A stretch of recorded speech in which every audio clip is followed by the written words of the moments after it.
Okay, before we take up any questions yet, I think we have about 6 to 7 questions already on the Mentimeter, but I just like to take this opportunity to ask Prof. Okay, I mean, what was the position of our government and also maybe Yayasan Mendaki and in this matters that we are discussing now? Maybe you can briefly explain. Yeah. Boleh. Assalamualaikum warahmatullahi wabarakatuh. A very good morning to all of you. I'm very happy to see all the parents and I saw a few children earlier coming today. And I think first I must congratulate you for being here because when you're here, you stand to gain, to learn, to also be able to apply and get into this network or community where you can bring goodness not only to your lives, but also to the lives of your children and your bigger family. As what Khairudin shared, someone shared, dulu kita semua tak ada ni semua. I think correct. We may not have some of these opportunities.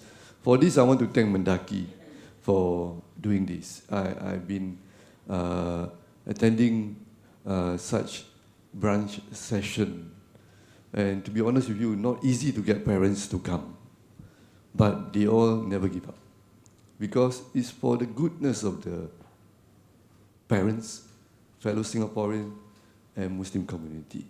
So join me to give MENDAKI a big round of applause.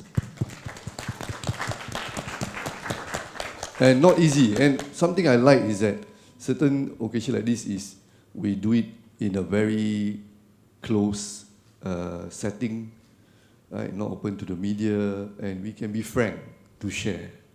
And I think it's important. And no family is perfect, but we want goodness in our family, right? So that is something that I'm very happy. Secondly, in Singapore, the government has been putting a lot of emphasis on early childhood. Since 2011, if you look back, there was a year when Prime Minister came out quite strongly at the National Day rally that the government will invest a lot more in preschool. And it never stopped until today. I was in MSF, I was in MOE, I saw how the government walked the talk. Not only in terms of programs, but also in terms of subsidy, in terms of how we can support parents and how we can journey these two together. And not only for preschool, government also invests a lot in prenatal preparation because we recognize that the child developed even before the child was born or is born. So you see Kids Starts, all these programs which are useful. And following that, MENDAKI as a community organization also responded to it. With M-Cube, you have the Class Mathematica, right? And then we have the E-platform, and then we also have the Ready for School campaign, right? All these things, I think, all want to bring better preparedness for a child, for primary school, and early childhood, and so forth. So things are happening, and you come forward to learn, and I'm happy, right? Some of the stakeholders like Dr. Lin, Huda, all coming together to journey through with us. So what we need to do now is enjoy the journey. It's not a burden. Actually, if you look at it from the perspective of having a child, building a family first, having a child, and then journeying through with them, is a joy. I enjoy it. I'm a very busy person. I have 2 children, one 26, one 22. I enjoy it so much.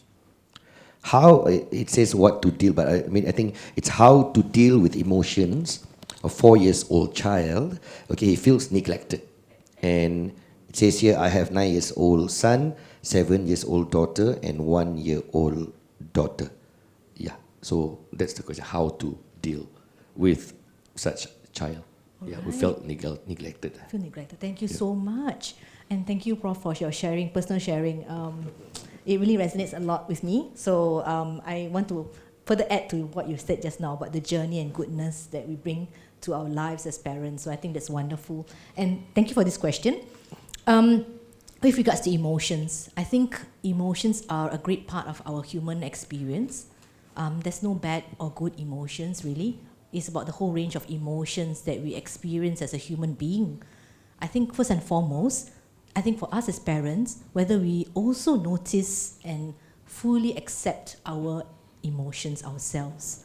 Do we feel and validate that sometimes we might feel sad or angry, and it is okay for us to experience those emotions? And when we see our children going through those emotions, we validate them first and foremost.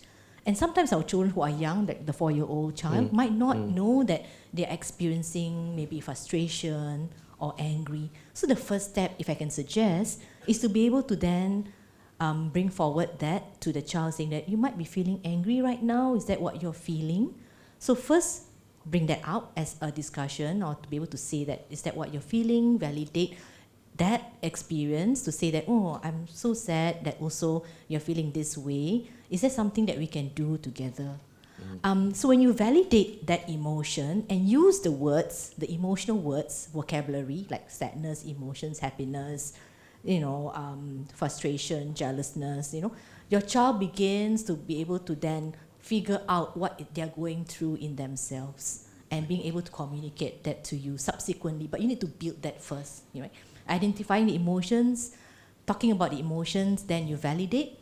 And I think in terms of being with your child, other than validating, is to be able to spend time with them, to understand what has actually triggered them to feel that way. Perhaps it was a missed opportunity. You might have, not seen that was a big thing that they went through, and you just went through life and not addressing it at that point in time. Then you felt neglected. So maybe revisiting those missed opportunities to say that, oh, no, I'm sorry, I was not there at that time. What happened, right? Spending time, understanding them, creating more opportunities for them to be able to talk to you and experience those things together would then counteract perhaps that feeling of being neglected. So sometimes you might have a date with each child. Like maybe on this day, on a Saturday, I spend time with my 4-year-old. Next time, I'll spend time with my 9-year-old. Spend one-to-one time and make them feel special, right? Do something special together. And not dismissing when they bring up something to you. Make it important to them that I will talk to you about this maybe after 5 minutes when I'm done, so that you feel validated and heard. Right. I hope that answered the question. Sorry if it's a long answer. That's okay. All right. I think, at the end of the day, Dr. Lin is the expert, but I think Prof and Huda could actually share the experiences that they've gone through. Okay, so the next question, I'd like to pose it to Huda. Okay, how do we regulate the usage of technology, like using the handphone or iPad to play games, or the TV for watching shows, cartoons and all that? For you, Huda, how do you control that? Maybe Dr. Lin later on, or Prof can actually add up the answers. I think Huda. I can. Thank you so much for the question. I think we can't deny, as parents, we do allow them to use these digital gadgets to divert their attention, or to let them be quiet under certain circumstances. But me personally, what we do is that for my daughter, she's 9, she's into gadgets. If I were to totally not let her use gadgets or iPads, she might be left out, you see.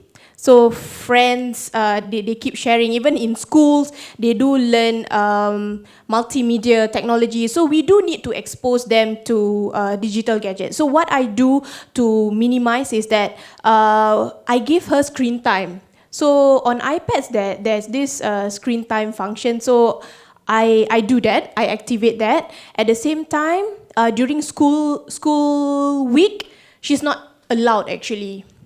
So she can only use it over the weekends.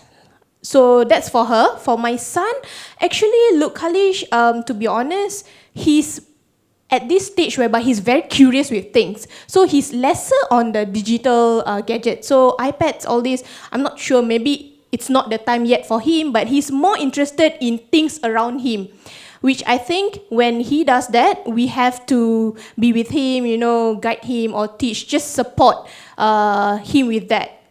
Yeah, for TV it's not so much actually. Yeah, for Kalish lah, for Lia Kasih. So I do give them like time, but I don't totally restrict them from not using digital gadgets. Dr. Lin, I might be wrong, but yeah, you can just support because some parents are against digital gadget. But for me personally, I think I still need to expose them with gadgets. Because like I say, my daughter in school, she has multimedia. So if she's not into gadgets, macam takut pula katak bawa tempurung, that kind of thing. Yeah. But I just to add on that, I have friends who like install apps that actually control, like the phone will be off by 8 p.m. Yeah, so that's they have the such screen apps, time. right? Yeah. Do you think that's Yeah, I think brilliant controls idea? are great. Definitely. Thanks, Huda, for that suggestion. And I think we are in a digital age that if we don't let them be exposed or use the devices which the schools are using for learning purposes, it will be something very strange for them. Yeah. So there are recommended amounts of screen time that's been recommended by WHO. I would like to suggest that you look at what the recommended amount of screen time is for the different age groups. But really, I think what you use in terms of the device for what purpose and what kind of apps that the child is exposed to is critical. So if let's say in a routine, maybe for a 9-year-old like your daughter, some screen time maybe in the evening when she finishes her work and she's going to do some learning activities or maybe some games for a specific period, and after that she's done and she's going to move on to other tasks or get ready for bed, then that's possibly a good time frame, or weekends when there's more free time. Right. So it really depends on the usage and purpose. I think not easy for parents, right? Just like us. And what is key is that you should not lose the spirit of developments in technology for the benefits of it. So just don't stop for the sake of saying no. There are those where you can nurture them to read, to use what's good in there, right? And some kids love it. So when you inculcate the values of reading, learning through resources, and over time, these kids will have that habit, right? And if information is driven faster via technology, then you stop your kid doing that. I think your kids will turn to other things which may not benefit the kids. I'll give you an example. My son reads a lot. So we started when they were young. However, now with technology, right, sometimes he sees his phone very, very much. So he always reads, So sometimes as a parent, sometimes I feel very, why the fella always use the phone? Then I realized that actually he was reading BBC, New York Times. So because of all this, then he writes to New York Times, which in essence, if I were to restrict him and say no, so he would not develop this way on his own. When I was his age, I was never close to him, what he is doing today. But if I had restrict him, at most he can go is just my standard. Right? So I think you must really calibrate it. You must find to inject positive things when they were young so that they develop and they can read fast. So it's important. So don't stop for the sake of stopping. See what, and don't be too paranoid about it. Right? So nurture them to be responsible users. And also I want to add about the emotional thing. Be there for them. They will have emotional reactions differently, but be there for them. Sometimes I just share with you that I come back home quite late at night. Then I will receive info from my wife saying, one of my kids need my help my family needs my help to address certain situation. So when on such a day, when I come back, I make a point to show my family that I'm not tired, with the intention to be sincerely helping them to address the issue, to be part of a process. That is important. So you inject this positive thinking, hey, there are issues we settle together, and we enjoy settling it. That brings you your capability as an individual and family higher and higher. And be sincere about it. That is important. How do we develop and build resilience in toddlers in particular? All right, so the next one, and of course, what are the recommended ways to discipline children? Okay. Two big topics. Yeah. Thank you so much for the questions. So resilience in toddlers. So, for toddlers, they're in the age of 2 to 3, around there, right? When they're starting to walk. And it's a time for them to actually fall quite a bit, do a lot of things that sometimes we don't expect them to. But actually, that's what learning is about, right? They're experimenting with a lot of things around them. And we need to let them do that, actually. So if they were to fall, for example, how willing would you be to say, oh, okay, that's great, you took a step, then you fall, that's all right. Come, let's move on. And maybe we can be a bit more careful, but let's move forward to that area, for example. You are getting that message to them to say that it's okay to fall and to pick up yourself again and move forward and not get, stuck there and get into the whole tantrumy thing, but you are letting them to flow again. Which I think is important that we don't send the message, hey, why you fall? Why you make this into this trouble that you just created, So you're putting shame in that way if you were to do that. So, but rather you say, all right, I'm sorry that was something challenging you felt, it's so painful, I'm sure you feel sad. Let's move on, So resilience is allowing them to fall and to make mistakes, at the same time picking them up again and giving them the confidence that it's okay and move forward and you are doing well and keep on trying. So letting them fail and then succeed is key to resilience and giving them opportunities to do that rather than shaming them or telling them they did something wrong, because that will then be inculcating a lot of guilt and shame in them. Right? So I hope that answered the first question. The second one was about, help me to remember? Second, discipline your children. Yeah. Yes, discipline. Discipline is key. In all that we do. Even when we are as adults in our careers, discipline is key because we have to deliver certain things and be there and do what we need to do and deliver in terms of our work. So in our children, the same. If we have that inculcation of discipline that comes to schoolwork, they need to have the diligence to complete their work when they come back to from school, and they need to finish it and then submit it the next day. This is building discipline in them. But how we discipline them as a parent really takes quite a bit of thinking through your own values as a parent. What are some values that you want to inculcate in your child about, working hard, for example? And how do you then correct your child? If that's what we call nowadays is mara or reprimand. How do you correct, how do you reprimand your child? Is it with love? Or is it with guilt and shame, again, which was just mentioned earlier? So if you were to choose, in line with your own values, that you want to build goodness in them, and care and love that you want to bring through in how you want to correct them, then it will sound quite different, actually. It will sound something like, oh, I didn't quite agree with what you did just now. Can you think of another way to do it that will help you even better, right? There you are getting them to think flexibly again, as you talked about executive functions, getting them to think responsibly, and again guiding them in a values-driven process rather than just marah or get angry and not, giving them guidance what they need to do next. But discipline is key. We need to correct when we need to come in, when there's an error that we see that we could help them not to make the same error. Right. Thank you. Okay, I have this question to Prof, but I think Prof has explained a little bit about it. Yeah. So the question is, what did you do during your son's toddler years to develop his executive functioning such that he bloomed to be a scholar today? Okay, so maybe anything to add? And one more question, Prof. Okay, one more, so hang on, yeah. Okay, if I can't afford expensive enrichment programs, okay, how do I ensure my child gets the same kinds of exposure most children get, such as attending brain gym, art enrichment, pre-primary 1 classes, etc.? He joined the debate. He went in the debate team. His debate team won the national. So we were like, wow, boleh eh? Luckily we never say no.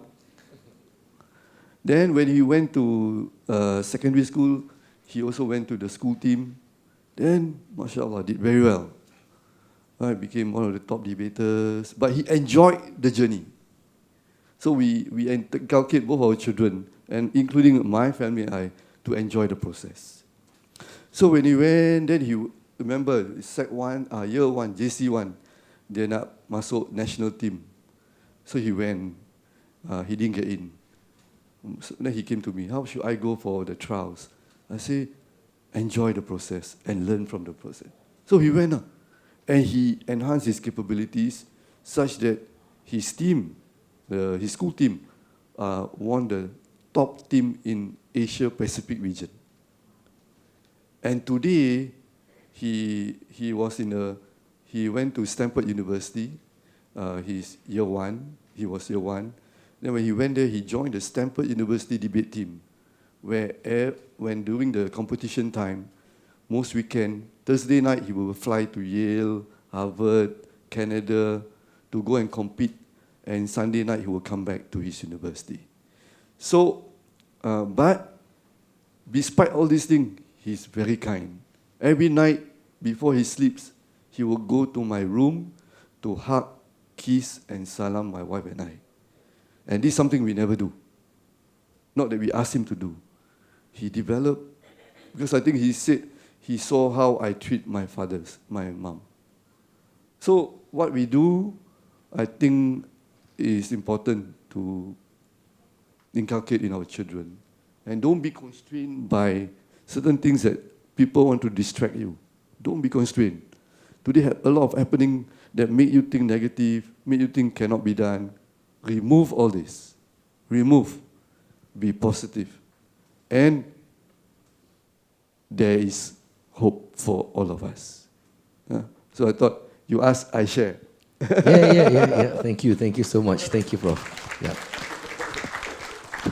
Can you give your opinion on the second question as well? So, if you can afford, if you can afford enrichment programs, how do I ensure my child gets the same kinds of exposure and all that? That is important. When they were growing up, we used public library. So no need to pay money. And until today, because we started when they were young, library is a place of comfort for them. So you should see the joy of them whenever they enter library. But the experience started when they were young. So I don't have to buy many things. So I use a lot of public library books. And that also upon me. Today, every morning I wake up, I open the NLB app.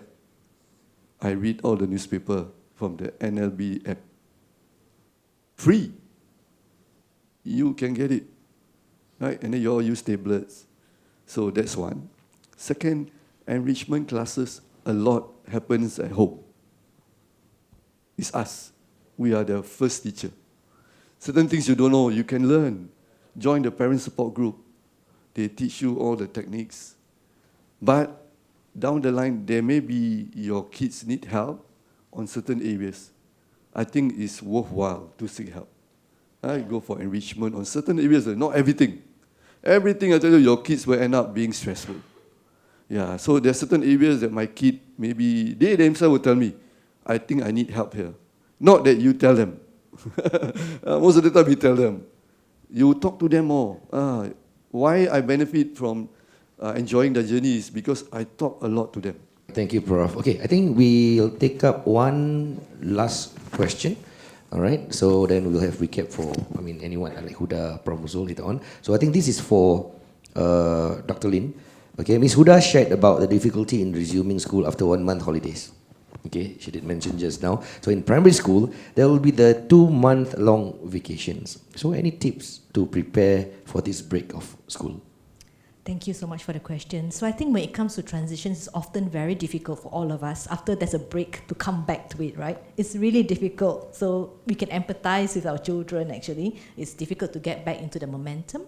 But I would like to suggest maybe in the last week before school starts to get back into the rhythm, either by doing some work, some light work at home in terms of homework or revising, right? going back to the school area, maybe just to walk around, just to get your body familiar again with the environment nearby, and also planning for the next term. What are your goals for next term? And thinking through what would you like to achieve in the coming semester, for example. So getting your brain, your body, and your emotions ready back.